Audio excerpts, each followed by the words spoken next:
Barak the Yahweh, Barak the Yahweh Shai, Barak the Yahweh, Barak the Yahweh Shai, Barak the Yahweh, Barak the Yahweh Shai.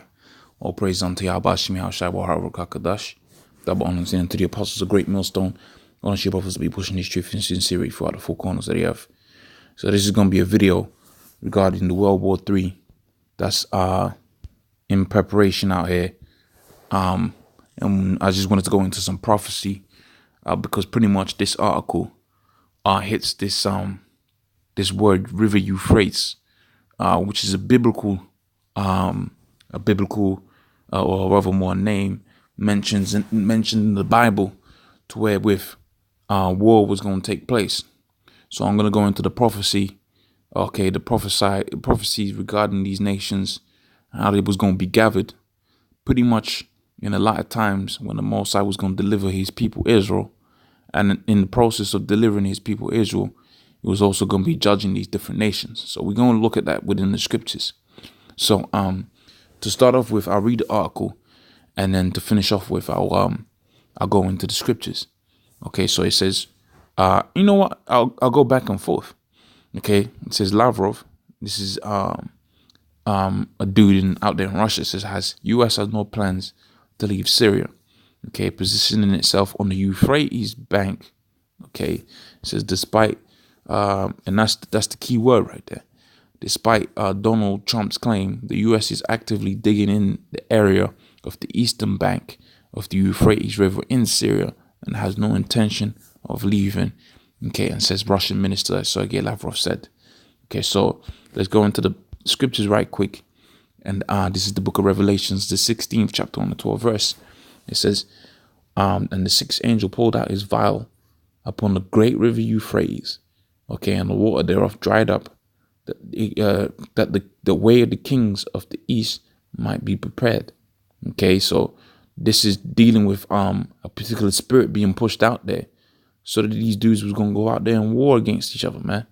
Okay, let's go see this article and build upon this particular point. So it says, despite for as for economic reconstruction, this will take time. It says, I'm convinced that we should all act in the interest of the Syrian people and out of total respect for the sovereignty and the territorial integrity of Syria. So, you know, they go into their own thing. So, I mean, I suppose this point would be good to reach. It says, U.S. pledged that their only aim was to repel terrorists from Syria. And that was the remember they was talking about ISIS not too long ago. Well, ain't nobody really talking about that anymore. Okay, to defeat the so-called Islamic State. Okay, but despite their claims, I remember when they was talking about all of this when they was trying to take Syria.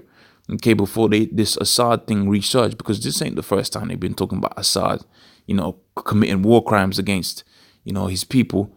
Okay, and you know, I'm not the most politically astute person out there, so you know, I don't know the ins and outs of it. You know, I'm sure there's someone out there that's gonna done a video about that.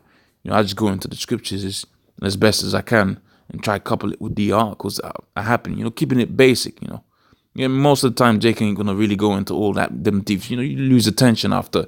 You know, you stop paying attention. You know, Jake's got a short attention span. Okay, to defeat the so-called Islamic State. But despite all their claims, despite President Trump's claims, the U.S. is actually positioning itself in the eastern bank, okay, of the Euphrates, and has no intention of leaving there, okay, because that's where, you know, a great amount of judgment was going to be played out. Okay, so now let's go into the book of let's go to Daniel 2:44, and then we go to the book of Joel.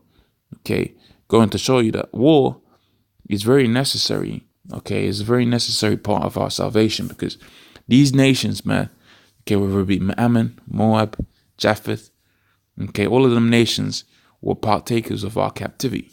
Now you might say, at what point did Japheth have us in slavery? Well, what you find out within the history is when we was taken down by the Babylonians or the Greeks, especially the times of the Greeks, because it's well documented within the book of the Maccabees, how that certain geezers will come up, you know, take slaves out of Jerusalem, and they'll sell them all over the place, man. So during those times, we was like, we was just like product, and they sold us, okay. But in being in captivity underneath these nations, they was going to become, our subjects unto us. Okay, with Esau being the one that's the least, because he's really our main enemy. Okay, he's the one that's pushed that image of us being black and not the Israelites. And as a result, the Most High is going to put a heavy judgment upon him. Okay, so Daniel 2:44, and this is really hitting that point of the kings, because it says kings in there. I like matching stuff up. It says, and in the days of these kings, okay, kings of of the so-called world that we're living in right now, so the Most High, which are the presidencies and different leaders that you got out there. Okay, so the Most High, the God of heaven, set up a kingdom which shall never be destroyed. Okay, and shall not be left to other people, but it shall break in pieces and consume all these kingdoms and shall stand forever. So when this thing is popping off, the Most High was gonna interject, and they're gonna stop fighting each other. Okay, so you're seeing this war, because this, Russia's involved in this thing. Okay, America's involved in this thing. Iran is involved in this thing. Okay, so this is gonna go out into an all-out World War III. Okay, so you got a World War III, but they're gonna leave off from fighting one another to try fight up against the Lord, and the Lord is gonna establish a kingdom within the 12 tribes of Israel that was gonna stand forever, and that's what we're working for. That's what we're laboring for. Now you might go on your day-to-day so-called life and that, you got your job and maybe your family or whatever, but the main objective, really, when you go into the book of Ecclesiasticus, is to serve the Most High and keep His commandments to the end of what? That when that new kingdom is set up, you was going to be a partaker of it. Okay, Ecclesiasticus 12:13, it says, let us hear the conclusion of the whole matter. Fear the Most High, of which you got to fear the Most High. Okay, fearing the Most High means you fear the men that He set up to teach you. Okay, you got some cats out there that are coming up against the order and coming up against the ranks. Okay, because they feel like they feel some type of way. You ain't supposed to be doing that. If you fear the Most High, you was going to fear the people that taught you who you are, who taught you about your heritage, that have been doing the work diligently, that have got the seal of approval, of which that seal of approval is time. You might be with a chick and you saying you're putting her through the test. Really, the real test is time.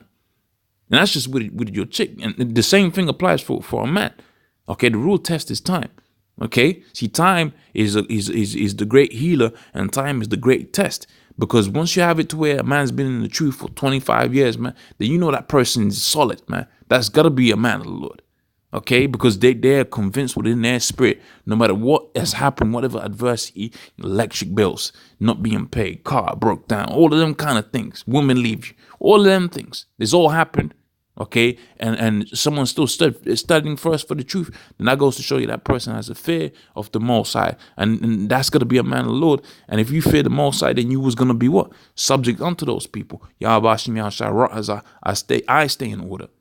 Okay, and it says, and keep His commandments. Okay, which is to go out there and push this word to the end that when the Most High sets this kingdom up, you're gonna be a partaker of it.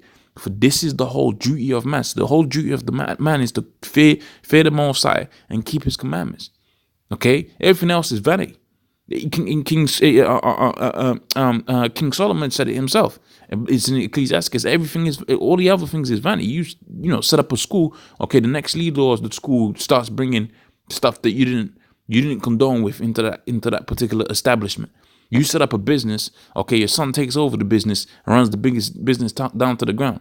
But see, the fear of the Most High and the keeping of His commandments, okay, is a beautiful thing, because there was going to be a reward for that. Okay, and that reward was going to be sure, and that when the Most High sets this kingdom up, you was going to be set up to inherit it. So as these geezers are going out there into war, well, they was going to become slaves unto us, okay, and that's what you was working towards too. Let's go get that within the book of Isaiah, the 14th chapter. Okay, Isaiah 14 and 2. It says, and the people shall take them and bring them to their place, and the house of Israel shall possess them in the land of the Lord for servants and handmaids, and they shall take them captives, whose captives they were, and they shall rule over their oppressors. Okay, and just to finish off within the book of Joel, I believe it's in the 2nd chapter,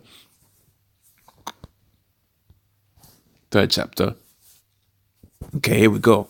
So Joel 3:1, it says, behold, in those days and in that time when I shall bring again the captivity. Let me see what this word bring again means. Okay. To turn back, to return. Okay.